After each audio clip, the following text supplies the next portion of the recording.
పేదవాడికి పట్టెడన్నం కడుపు నిండా ఉన్నప్పుడే దేశం సుభిక్షంగా ఉంటుందని నారా లోకేష్ యువజన ఫౌండేషన్ రాష్ట్ర అధ్యక్షులు మండపాక సుబ్బు పేర్కొన్నారు. ఫౌండేషన్ ఆధ్వర్యంలో పేదలకు భోజన వితరణ జరిగింది. ఈ సందర్భంగా ఆయన మాట్లాడుతూ, స్వర్గీయ నందమూరి తారక రామారావు పేదలకు ₹2కే బియ్యం పంపిణీ చేస్తే ముఖ్యమంత్రి నారా చంద్రబాబు నాయుడు అన్న క్యాంటీన్ ద్వారా ఎంతో మంది పేదవారికి కడుపు నింపుతున్నారని అన్నారు. అదేవిధంగా ఐటీ శాఖ మంత్రి నారా లోకేష్ ఇంటర్మీడియట్ విద్యార్థులకు కూడా భోజన వ్యవస్థ కల్పించిన తీరు అమోఘమని అన్నారు.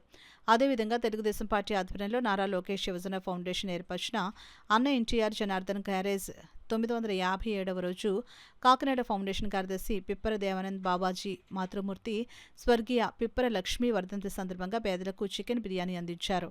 ఈ కార్యక్రమంలో టీడీపీ కార్యకర్తలు, ఫౌండేషన్ సభ్యులు పాల్గొన్నారు. పిప్పర లక్ష్మి గారి వర్ధంతి సందర్భంగా ఈరోజు పేదలకు చికెన్ బిర్యానీ అందించారు.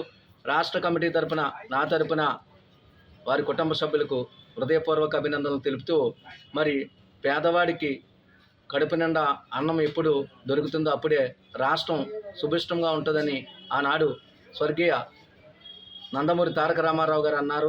ఈరోజు నారా చంద్రబాబు నాయుడు గారి నాయకత్వంలో ప్రతి పేదవాడికి అండగా ఉంటూ మరి ఇంటర్మీడియట్ విద్యార్థులు కూడా మధ్యాహ్నం పూట భోజన వసతి కల్పించిన మన ఐటీ విద్యాశాఖ మంత్రి నారా లోకేష్ గారికి, పవన్ కళ్యాణ్ గారికి, నారా చంద్రబాబు నాయుడు గారికి, టీడీ జనార్దన్ గారికి, అదేవిధంగా మన సిటీ ఎమ్మెల్యే వనమాడి కొండబాబు గారికి, దాట్ల బుచ్చుబాబు గారికి, సత్యప్రభ గారికి పేరు పేరున నా హృదయపూర్వక అభినందనలు తెలుపుతూ 950 से 6 दिन वరకు कार्यक्रम करता है।